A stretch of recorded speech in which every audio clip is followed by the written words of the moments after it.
السلام علیکم پیارے ریڈرز، کیسے ہیں آپ سب؟ امید کرتی ہوں سب ٹھیک ہوں گے۔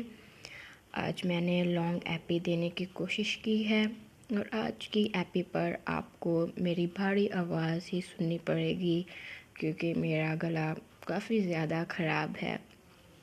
تو بڑھتے ہیں آج کی ایپیسوڈ کی طرف۔ دشت جنون از قلم این رائٹس، قسط نمبر 56 پارٹ 2۔ ارسلان، چلو کھیلتے ہیں۔ سب بچے اکٹھے جھنڈ بنا کر بیٹھے ہوئے تھے جب اذہان اونچی آواز میں بولا تھا، ہاں چلیں کھیلتے ہیں۔ سیان اور علیان اچھل کر کھڑے ہوئے تھے۔ زیان، ایشان، اذہان، اریج، سب بچے کھڑے ہو گئے سوائے ارسلان کے۔ ارسلان اٹھو۔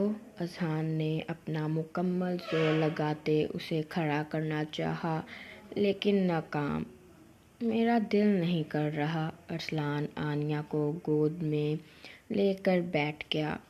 سب بچے اداس ہو گئے۔ ان کا اداس چہرہ دیکھ کر ارسلان کھڑے ہوتا عصبیت میں سر ہلا گیا۔ کیا کھیلنا ہے؟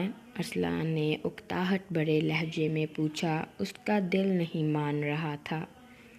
ہم چھپن چھپائی کھیلیں گے، اذہان نے اس کے قریب ہوتے کہا۔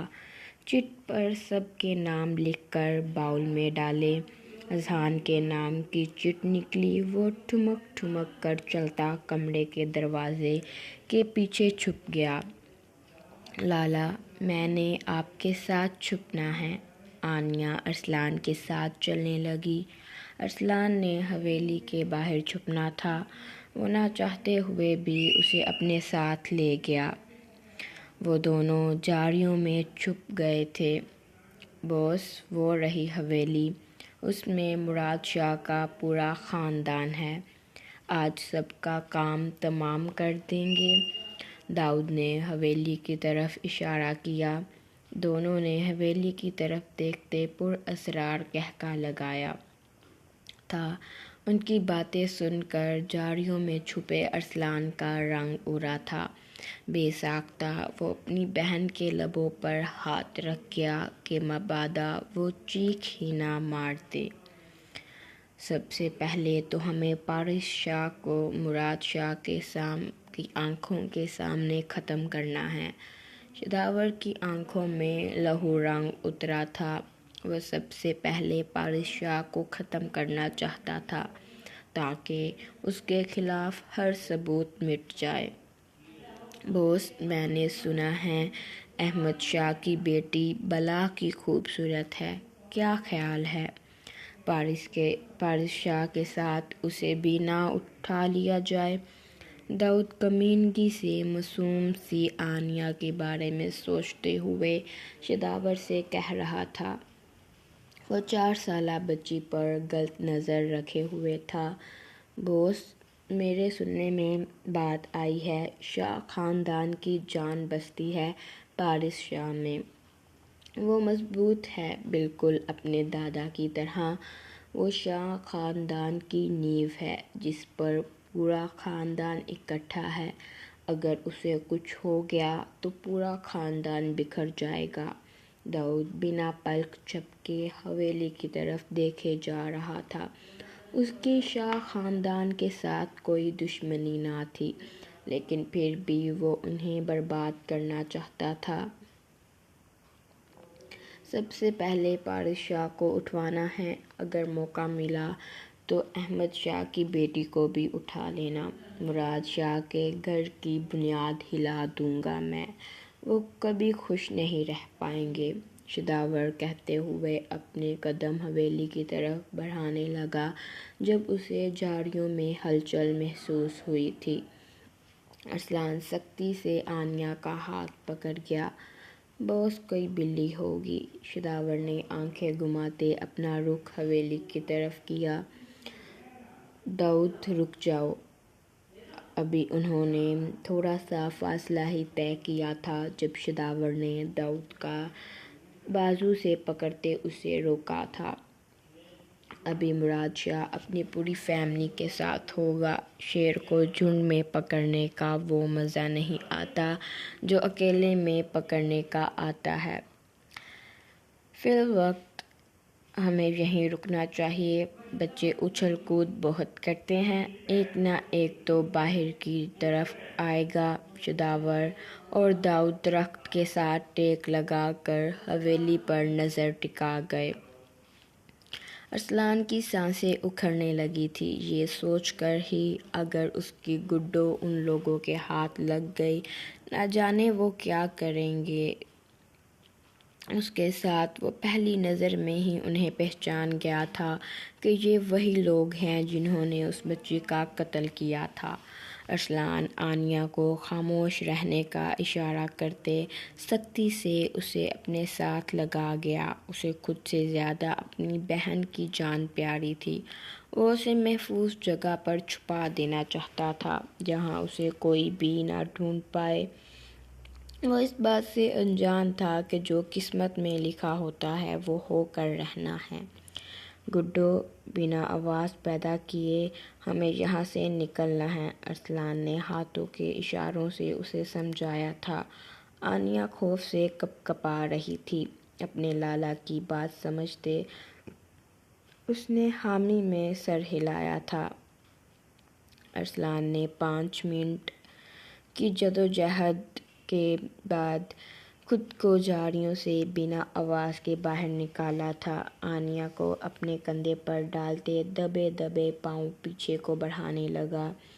باس، میں یہیں پر کھڑا ہوں، تب تک آپ گھر چلے جائیں، بھابھی بھی انتظار کر رہی ہوں گی آپ کا۔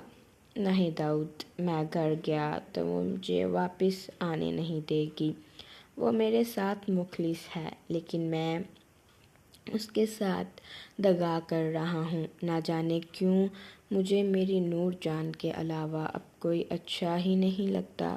شداور نور کے بارے میں سوچتے مسکرایا تھا۔ وہ جلد از جلد اسے اپنے پاس چاہتا تھا۔ باس، آپ کے الفاظ بہت کچھ واضح کر رہے ہیں۔ داؤد نے مشکوک نظروں سے اسے دیکھا تھا۔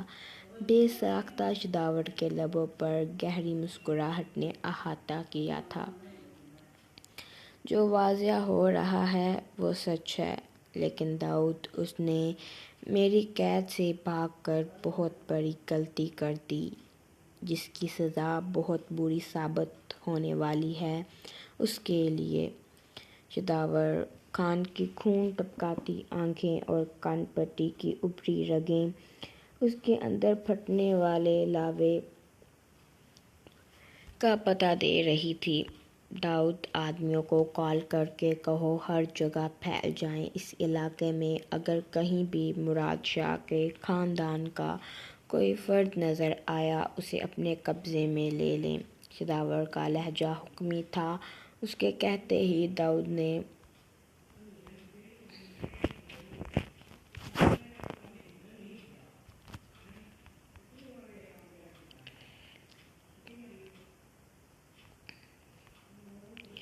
اپنے آدمیوں کو کال کر کے پورے علاقے میں پھیلنے کا کہہ دیا۔ اذہان نے سب کو ڈھونڈ لیا تھا سوائے ارسلان اور آنیہ کے۔ وہ سب لاؤنج میں اکٹھے بیٹھے تھے۔ اذہان بھائی جی کہاں ہیں؟ سیان متلاشی نظروں سے پورے لاؤنج میں دیکھتے ہوئے پوچھ رہا تھا۔ تمہیں معلوم تو ہے سیان، ارسلان ہمیشہ اسی طرح کرتا ہے، ہم سب اسے ڈھونڈتے رہتے ہیں اور وہ ایک جگہ چھپ کر آرام سے کچھ کھا پی رہا ہوتا ہے۔ مجھے نیند آ رہی ہے، میں سونے جا رہا ہوں۔ جب وہ دیکھے گا نا اسے کوئی نہیں ڈھونڈ رہا تو خود بخود اپنے کمرے میں جا کے سو جائے گا۔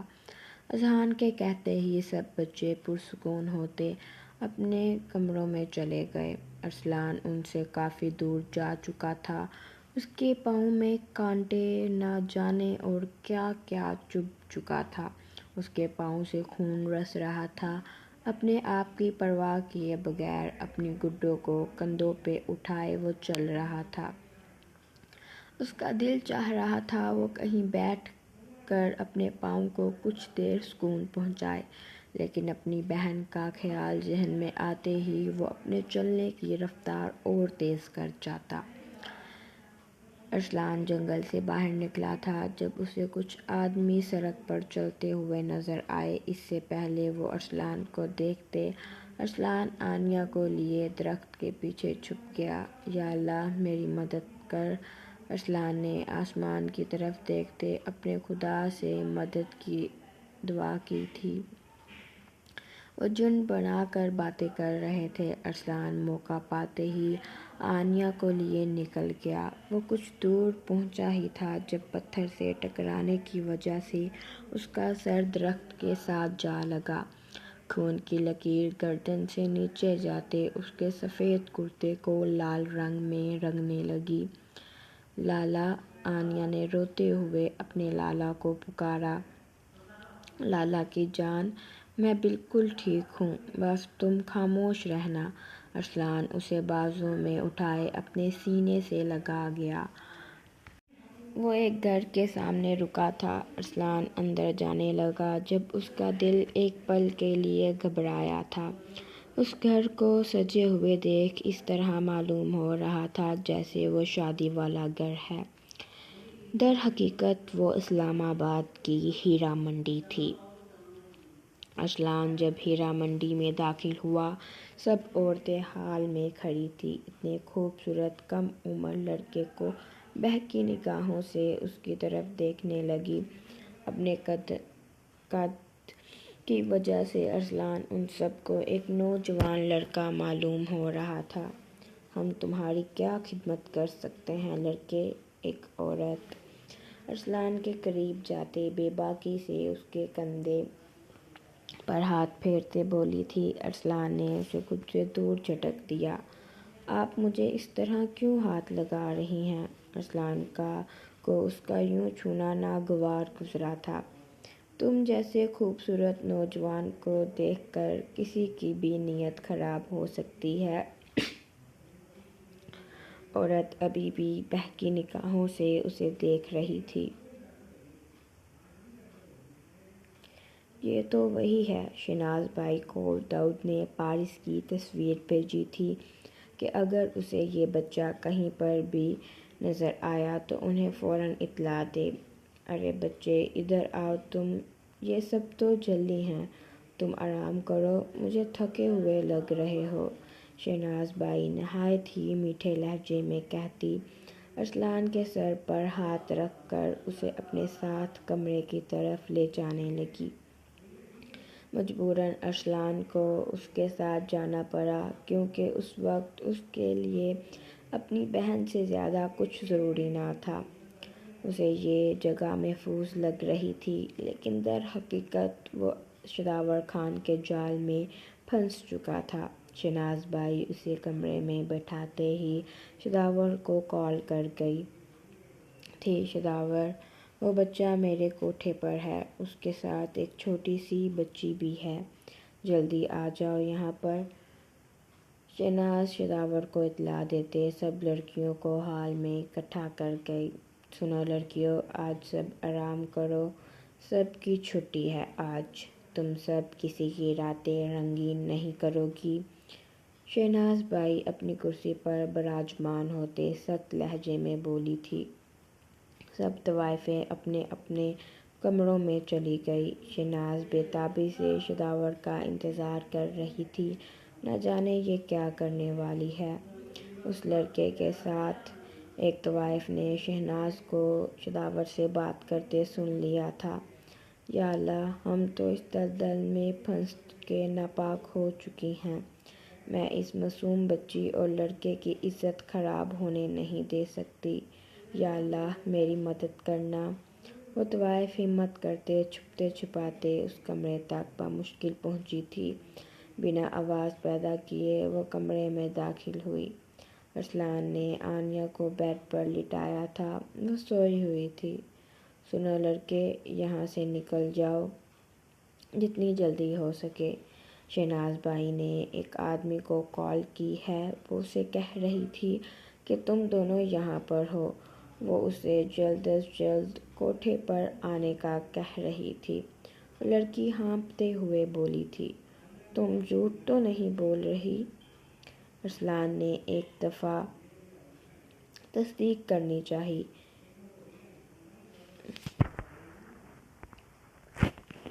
میں جھوٹ نہیں بول رہی لڑکے، اگر اپنی بہن کی عزت بچانا چاہتے ہو تو اسے لے کر نکل جاؤ۔ یہاں تم اس جگہ کو محفوظ سمجھ رہے ہو، لیکن در حقیقت اس جگہ پر لڑکیوں کی عزت خراب کی جاتی ہے۔ وہ لڑکی ڈھکے چھپے الفاظوں میں بہت کچھ بیان کر گئی تھی۔ میری مدد کر دو یہاں سے نکلنے میں، مجھے اس گھر کے نقشے کا بالکل بھی علم نہیں ہے۔ ارسلان آنیہ کو اپنے کندھے پر ڈالتے التجائی نظروں سے اس کی طرف دیکھ رہا تھا۔ اس سے قبل وہ لڑکی اسے کچھ بتاتی، شہناز بائی کمرے میں داخل ہوئی تھی۔ لڑکی دروازے کے پیچھے چھپ گئی تاکہ شہناز بائی اسے دیکھ نہ سکے۔ ارسلان کو آنیہ کو کندھے پر ڈالے دیکھ وہ سمجھ گئی کہ ارسلان اسے وہاں سے لے کر جانے لگا ہے۔ کہاں پر جانے کی تیاری کر رہے ہو لڑکے؟ شہناز بائی کی آواز سخت اور اونچی تھی۔ اس کی اونچی آواز سن کر آنیہ نے آنکھیں کھول کر شہناز بائی کی طرف دیکھتے اپنے لالا کے ساتھ لپٹ گئی۔ مجھے یہاں سے جانا ہے۔ ارسلان کی کان پٹی کی رگیں ابھری ہوئی تھیں، اس کی آنکھوں میں خون اتر آیا تھا۔ بھیجتی ہوں میں تجھے یہاں سے۔ شہناز بائی ارسلان کی طرف بڑھتے اسے بالوں سے پکڑتے اس کا سر دیوار کے ساتھ مار گئی۔ اس کی پیشانی سے کچھ پل پہلے بند ہوا خون پھر سے بہنے لگا، اس کا سر چکرانے لگا تھا۔ آنیہ اس کی گود سے گرنے لگی جب ارسلان اپنا دوسرا ہاتھ اس کی پشت پر رکھتے اسے اپنے ساتھ لگا گیا۔ تجھے تو میں بھیجتی ہوں۔ شہناز بائی نے زوردار تماچا ارسلان کے چہرے پر مارا تھا۔ باخدا اگر تم عورت نہ ہوتی، تمہارا وہ حشر میں کرتا کہ تمہاری 7 نسلیں یاد رکھتی۔ ارسلان سخت کھوتے چلایا تھا۔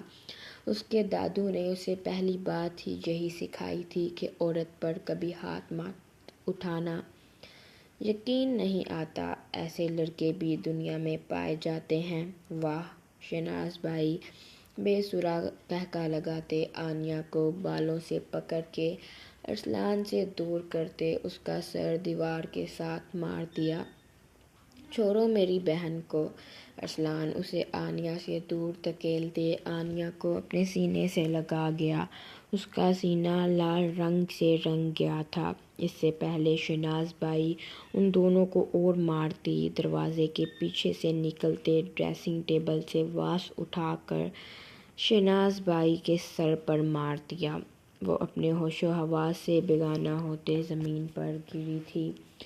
بھاگ جاؤ یہاں سے، وہ لڑکی اپنی آواز کو دھیمے رکھتے چلائی۔ ارسلان آنیہ کو اپنے کندھے پر ڈالتے کمرے سے باہر نکلا۔ جب اسے سامنے کوٹھے میں داخل ہوتا شداور نظر آیا، وہ فوراً پلر کے پیچھے چھپ گیا۔ ایک طوائف شداور کے قریب جاتے اس کی گردن میں بازو حال کرتے فحش باتیں اس سے کرنے لگی۔ یا اللہ! اسے اس سب میں ہی مصروف رکھنا جب تک میں اپنی بہن کو یہاں سے لے کر دور نہ چلا جاؤں۔ ارسلان دبے قدموں سے چھپتے چھپاتے کسی طرح حویلی سے باہر نکلا۔ شداور کے آدمی کوٹھے کے مین گیٹ پر کھڑے پہرا دے رہے تھے۔ اپنی بہن کو ایک بازو میں اٹھاتے اس کی خون آلود پیشانی پر بوسہ دیا تھا۔ تمہارے لالا تمہیں کچھ نہیں ہونے دیں گے۔ ارسلان کے لہجے میں نرمی شامل ہوئی تھی۔ اس نے خود پر ضبط کرتے اپنے آنسوؤں پر قابو کیا تھا۔ ارسلان متلاشی نظروں سے چاروں جانب دیکھنے لگا کہ کہیں اسے اس کوٹھے سے نکلنے کا راستہ مل جائے۔ جب اس کی نظر سائڈ پر بنے ایک چھوٹے سے دروازے پر گئی۔ یا اللہ تیرا شکر ہے! اللہ کا شکر ادا کرتے وہ دروازے سے باہر نکل گیا۔ شازو بائی کہاں ہیں؟ شداور اس لڑکی کو خود سے دور جھٹک کر گرایا تھا۔ اس کی آنکھیں خون چھلکنے کی حد تک سرخ ہو گئی تھی۔ اوپر والے کمرے میں ہیں۔ لڑکی خوف سے کپکپاتے شداور سے دور کھڑی ہو گئی۔ وہ تیز قدم بڑھاتے تقریباً بھاگنے والے انداز میں کمرے میں داخل ہوا۔ شہناز بائی کو زمین پر بے ہوش پڑے دیکھ پانی کا جگ اٹھاتے اس کے اوپر انڈیل گیا۔ شازو بائی، وہ لڑکا اور بچی کہاں پر ہیں؟ شداور کے دہاڑنے کی آواز سن کر شہناز ہڑبڑا کر اٹھ بیٹھی۔ وہ ابھی یہیں۔ شہناز نے بیڈ کی طرف اشارہ کیا جہاں پر کوئی بھی نہ تھا۔ شراب میں اتنی دھت نہ ہو جایا کرو کہ تمہیں ہوش ہی نہ رہے کون آ رہا ہے اور کون جا رہا ہے۔ میں سچ کہہ رہی ہوں شداور، وہ لڑکا اور بچی یہیں پر تھے۔ وہ بھاگنے لگے تھے، میں نے ان کو روکنے کمرے میں آئی تھی جب کسی نے میرے سر پر کچھ مارا تھا۔ شہناز بائی نے تکلیف سے کراہتے اپنے سر پر ہاتھ رکھا۔ کتنی دیر ہو گئی ہے؟ شداور نے بے صبری سے پوچھا تھا۔ تقریباً 15 منٹ۔ شہناز لڑکھڑاتے قدموں کے ساتھ بیڈ پر بیٹھی تھی۔ اس کا سر درد سے پھٹ رہا تھا۔ یعنی وہ زیادہ دور نہیں گئے ہوں گے۔ شداور جیسے عجلت میں کوٹھے پر داخل ہوا ویسے ہی باہر نکل گیا۔ چاروں طرف پھیل جاؤ، اگر یہ لڑکا یا بچی نظر آئیں اسے فوراً لے کر میرے پاس آ جانا۔ شداور آنیہ اور ارسلان کی تصویر ان سب کو دکھاتے ہوئے پھنکارا تھا۔ تصویر میں آنیہ ارسلان کے سینے پر سر ٹکا کر اس کی گود میں بیٹھی تھی۔ آدمی چاروں سو پھیل گئے۔ ارسلان آدھے گھنٹے سے بھاگ رہا تھا۔ اس کے پاؤں اس کا ساتھ چھوڑنے لگے۔ منظر دھندلا ہو رہا تھا۔ آنکھیں بار بار چپک کر وہ منظر صاف کرنے کی کوشش کر رہا تھا۔ آنیہ اس کی گود میں اپنے ہوش و حواس سے بے گانہ تھی۔ 1.5 گھنٹہ وہ اپنی بہن کو گود میں اٹھائے بھاگتا رہا۔ جب بھی وہ ہمت ہارنے لگتا ایک نظر اپنی بہن کو دیکھ لیتا۔ ارسلان کو کچھ دوری پر روشنی نظر آئی۔ 10 سالہ لڑکا اپنی چھوٹی سی بہن کو اٹھائے اس کی عزت بچانے کے لیے گہرے اندھیرے میں در بدر بھٹک رہا تھا۔ وہ بامشکل گاؤں کے اندر داخل ہوا۔ آنیہ کو کندھے پر لٹا کر ایک ہاتھ سے اس کی کمر پر گرفت مضبوط کرتے دوسرے ہاتھ سے کسی گھر کا دروازہ کھٹکھٹایا۔ نشا، میری جان، رونا بند کرو، باہر کوئی آیا ہے، میں دیکھ کر آتی ہوں۔ لیلی روتی ہوئی نشا کی پیشانی پر بوسہ دیتے دروازہ کھولنے کے لیے کمرے سے باہر چلی گئی۔ لیلی نے ایک زخمی لڑکے کو کندھے پر چھوٹی سی بچی اٹھائے دیکھ بے اختیار اپنے دل پر ہاتھ رکھا تھا۔ آنٹی پلیز میری مدد کریں، وہ درندے میری بہن کے پیچھے پڑے ہیں۔ ارسلان نے روتے ہوئے گر گرا کر لیلی سے التجا کی تھی۔ لیلی نے اسے گھر کے اندر آنے کا اشارہ کیا۔ دروازے کو لاک کرتے نم آنکھوں سے ان دونوں کی طرف دیکھا۔ جب شداور اسے چھوڑ کر گیا تھا وہ اپنے پرانے گھر آ گئی تھی جو کہ گاؤں میں تھا۔ گھر بالکل چھوٹا اور 2 کمروں پر مشتمل تھا۔ بیٹا آپ بیٹھو یہاں پر، لیلی نے ارسلان کو کھڑے دیکھ اسے صوفے پر بیٹھنے کا کہا۔ کون آپ کی بہن کی عزت خراب کرنا چاہتا ہے؟ لیلی نے معصوم سی زخمی آنیہ کو دیکھا۔ ارسلان روتے ہوئے اپنی بہن کو دیکھے جا رہا تھا۔ اس کی پیشانی سے خون بہہ کر اس کے سفید چہرے کو سفید سے سرخ کر گیا تھا۔ شداور، ارسلان کی پیشانی اور کان پٹی کی رگیں ابھری تھیں۔ اس شیطان کے بارے میں سوچتے ہی اس کی آنکھوں میں خون اتر آیا تھا۔ شداور کا نام سنتے ہی لیلی لمبے لمبے سانس لینے لگی۔ اس نے کبھی نہیں سوچا تھا کہ وہ اس حد تک گر جائے گا۔ امی، یہ کون ہے؟ 8 سالہ نشا ارسلان کی نیلی آنکھوں میں سرخی دیکھ ڈرتے ہوئے اپنی ماں کے ساتھ لپٹی تھی۔ نیشا میری جان آپ ڈرو نا، یہ اچھے ہیں۔ لیلا نے نیشا کو اپنی گود میں بٹھایا۔ آپ جب تک چاہو یہاں پر رک سکتے ہو، کاٹن تو نہیں ہے، میں کپڑا گیلا کر کے لاتی ہوں، اپنا اور اپنی بہن کے زخم صاف کر لو۔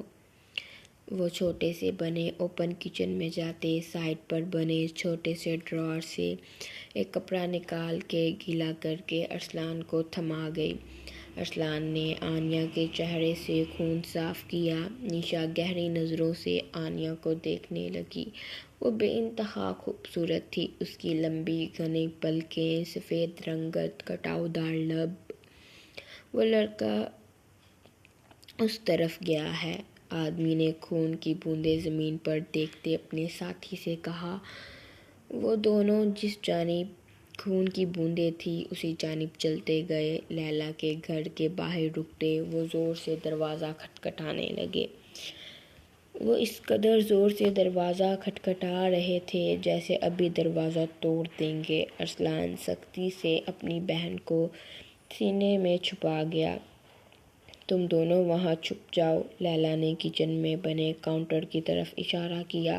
جب اس کی نظر اپنی بیٹی پر پڑی جو صوفے پر لیٹی پرسکون نیند سو رہی تھی۔ ارسلان اور آنیا اس کاؤنٹر کے اندر بیٹھ گئے۔ لیلا نے نیشا کو اٹھا کر ارسلان کے ساتھ بٹھا کر کاؤنٹر کا دروازہ بند کر دیا۔ کاؤنٹر دکھنے میں چھوٹا سا تھا لیکن اندر سے وہ کافی چوڑائی میں تھا۔ اپنا چہرہ دوپٹے سے ڈھانپتے لیلا نے کپ کپاتے ہاتھوں سے دروازہ کھولا تھا۔ وہ آدمی لیلا کو دھکا دیتے گھر میں داخل ہوتے گھر کی تلاشی لینے لگے، لیکن انہیں کہیں پر بھی وہ دونوں نظر نہ آئے۔ وہ بچی اور لڑکا کہاں پر ہیں؟ ایک آدمی لیلا پر چلایا تھا۔ لیلا ہرنی کی طرح سہم کر اپنے دوپٹے کو سختی سے پکڑ گئی، آنکھیں ڈر سے پھیلی تھیں۔ وہ دونوں آدمی اس کی آنکھیں دیکھ کر بہکے تھے۔ وہ یہاں پر نہیں ہیں۔ کوئی بات نہیں جانے من، ان کی جگہ تم تو یہاں پر موجود ہو۔ اس سے قبل وہ دونوں آدمی لیلا کو اپنے غلیظ ہاتھ لگاتے، اس نے شیشے کا جگ اٹھا کر ایک آدمی کے سر پر دے مارا۔ کانچ دماغ کے اندر ڈسنے کی وجہ سے آدمی اپنی جان گنوا بیٹھا۔ دوسرا آدمی غصے سے پاگل ہوتے اپنے ساتھی کے مردہ جسم کو دیکھ کر اپنی جیب سے تیز دھار والا چاقو نکال کر لیلا کی گردن میں اتار گیا۔ لیلا کی گردن سے خون فوارے کی صورت میں نکلتے اس آدمی کے چہرے کو رنگ گیا۔ اس درندے کے ہاتھ نہ رکے تھے۔ اس نے لیلا کے چہرے سے دوپٹہ ہٹا کر شفاف چہرے پر چاقو مار کے اس کے جسم پر بے شمار کٹ لگائے۔ ارسلان کاؤنٹر میں بنے سوراخ سے سب کچھ دیکھ رہا تھا۔ اپنی سسکیوں کو دبانے کے لیے وہ اپنے ہونٹوں پر ہاتھ جما گیا۔ وہ جس سے مدد لے رہا تھا وہی اپنی جان گنوا بیٹھتا۔ چاقو اس قدر تیز تھا کہ لیلا کی انگلیاں کٹ کر اس سے دور پڑی ہوئی تھی۔ اس کی گردن اس کے جسم کے ساتھ نہ ہونے کے برابر تھی۔ اس کے مردہ جسم کو وہیں چھوڑتے وہ آدمی چلا گیا۔ داؤد کے علاوہ کسی کو علم نہیں تھا کہ ایس کے کی بیوی کون ہے یا ہے بھی کہ نہیں۔ ارسلان کاؤنٹر سے باہر نکلتے لیلا سے کچھ فاصلے پر زمین پر بیٹھتے بے تحاشا رونے لگا۔ نیشا ارسلان کے رونے کی آواز سنتے نیند سے بیدار ہوئی تھی۔ ڈرتے ہوئے وہ کاؤنٹر سے باہر نکلی تھی۔ اس سے قبل وہ اپنی ماں کی ابتر حالت دیکھتی۔ ارسلان اس کے سامنے کھڑے ہوتے اپنے ساتھ لگا گیا۔ وہ نہیں چاہتا تھا کہ ایک بیٹی اپنی ماں کو بے دردی کی موت مرے دیکھے۔ مجھے امی پاس جانا ہے۔ نیشا کا قد تقریباً ارسلان کے سینے تک آتا تھا۔ اپنا چہرہ اٹھاتے معصومیت سے ارسلان کی طرف دیکھتے پوچھا تھا، آپ کی امی چلی گئی ہیں اللہ کے گھر، وہ کہہ رہی تھی۔ کہ نیشا کو تم اپنے ساتھ لے جاؤ، جب میں واپس آؤں گی تو اسے اپنے ساتھ لے جاؤں گی۔ ارسلان نے آدھا سچ اور آدھا جھوٹ ملا کر نیشا کو بہلانا چاہا۔ وہ بچی تھی، ارسلان کی باتوں سے بہل بھی گئی۔ چلو میرے ساتھ، ارسلان نے کاؤنٹر سے آنیہ کو اٹھاتے اپنے کندھے پر لٹایا تھا۔ نیشا کا ہاتھ پکڑ کر اس نے باہر جھانکا، کہیں شداور کا کوئی آدمی باہر نہ کھڑا ہو۔ ارسلان ان دونوں کو لیے پہاڑ کی چوٹی پر جا کر بیٹھ گیا۔ نیشا سہمی ہوئی ارسلان کے پاس بیٹھی تھی اور آنیہ ارسلان کی گود میں تھی۔ نیشا سردی سے کپ کپا رہی تھی۔ سورج طلوع ہونے میں ابھی گھنٹہ تھا۔ آنیہ نے بمشکل تھوڑی سی آنکھیں کھول کر اپنے لالا کی طرف دیکھا۔ اپنی بہن کو ہوش میں آتے دیکھ ارسلان نے سکون بھرا سانس لیا ہی تھا جب اسے دور سے روشنی اپنی جانب بڑھتی ہوئی نظر آئی۔ نیشا، وہاں چھپ جاؤ تم، ارسلان نے ایک گڈھے کی طرف نیشا کو تقریباً دھکیلا تھا۔ میں نہیں چھپنا، نیشا کو ضد کرتے دیکھ ارسلان نے اس کی گردن کی مخصوص نبض دبا کر اسے گڈھے میں بٹھا کر اوپر جھاڑیاں بچھا دی۔ اس سے قبل وہ آنیہ کو چھپاتا شداور اور داؤد اپنے آدمیوں کو ساتھ لے لیے چوٹی کے اوپر چڑھ چکے تھے۔ کب تک بھاگو گے پارس ارسلان شاہ، شداور پر اسرار قہقہہ لگاتے ہوئے درخت کے ساتھ ٹیک لگا کر کھڑا ہو گیا۔ سکون سے مجھے بتا دو تمہارے پاس میرے خلاف کون سے ثبوت ہیں؟ شداور نے بیلٹ پکڑا ہوا تھا جس کی ایک سائیڈ پر چاقو لگا تھا۔ میرے پاس کوئی ثبوت نہیں ہے۔ ارسلان کا لہجہ بے حد سخت تھا۔ میجر مراد شاہ کا پوتا تھا، وہ کیسے ثبوت غداروں کے حوالے کر دیتا؟ میرے پاس تمہارے لیے ایک سرپرائز ہے۔ شداور نے اپنے سامنے کھڑے 3 آدمیوں کو پیچھے ہونے کا اشارہ کیا۔ وہ آدمی جیسے ہی پیچھے ہوئے 2 آدمیوں نے نڈال ہوئے مراد شاہ کو پکڑا ہوا تھا۔ ان کی پیشانی سے خون نکل رہا تھا۔ مراد شاہ تقریباً رات کے 2 بجے ارسلان کو دیکھنے کے لیے اس کے کمرے میں گئے۔ ارسلان کو کمرے میں موجود نہ دیکھ وہ جیسے ہی حویلی سے باہر نکلے، داؤد اور اس کے آدمیوں نے مراد شاہ کے سر پر ڈنڈا مار کے انہیں بے ہوش کرتے اپنے ساتھ لے گئے۔ ہوش میں لاؤ اسے، شداور کے کہتے ہی ایک آدمی نے ہاتھ میں پکڑی پانی کی پوری بوتل مراد شاہ کے سر پر انڈیل دی۔ انہوں نے ہڑبڑا کر آنکھیں کھولی۔ ارسلان اور آنیہ کو موجود دیکھ ان کی آنکھیں پہلی مرتبہ خوف سے پھیلی تھیں۔ اب بتاؤ وہ ثبوت کہاں ہیں؟ مراد شاہ نے اسے آنکھوں سے نفی کا اشارہ کیا، جیسے وہ کہنا چاہ رہے تھے تمہیں اپنا وعدہ پورا کرنا ہے۔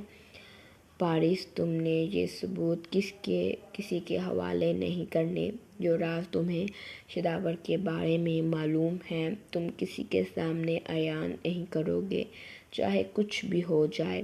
وعدہ کرو مجھ سے۔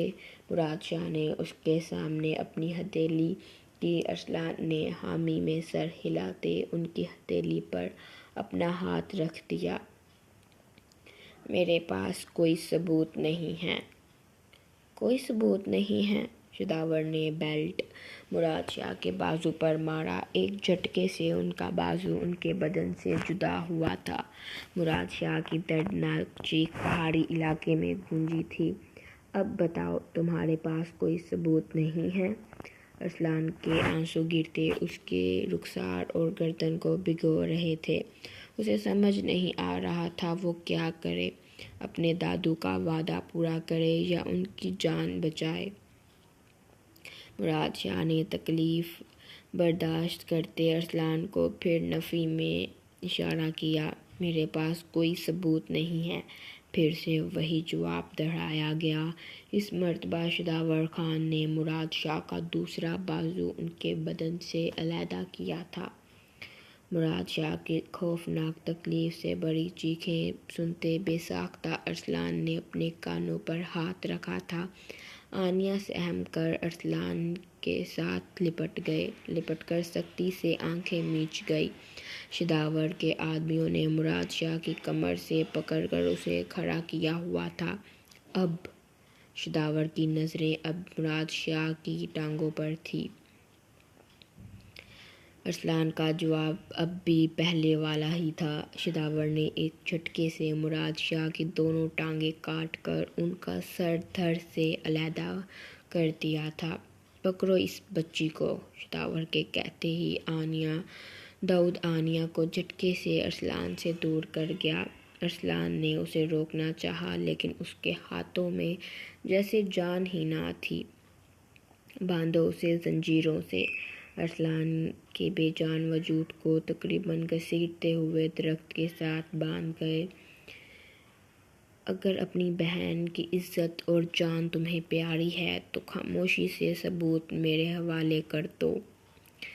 مجھے نہیں پتہ۔ پارس ارسلان شاہ اپنے وعدے پر قائم رہا۔ اسے معلوم تھا وہ اپنے دادو کی طرح اپنی گڈو کو بھی کھو دے گا۔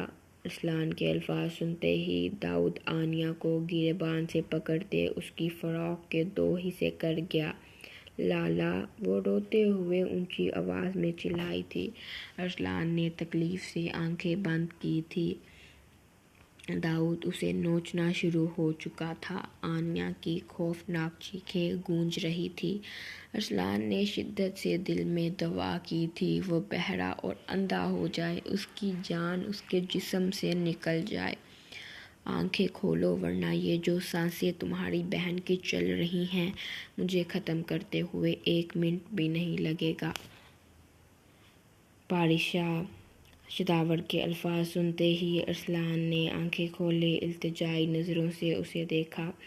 دیکھو تمہاری بہن کے ساتھ کیا ہو رہا ہے۔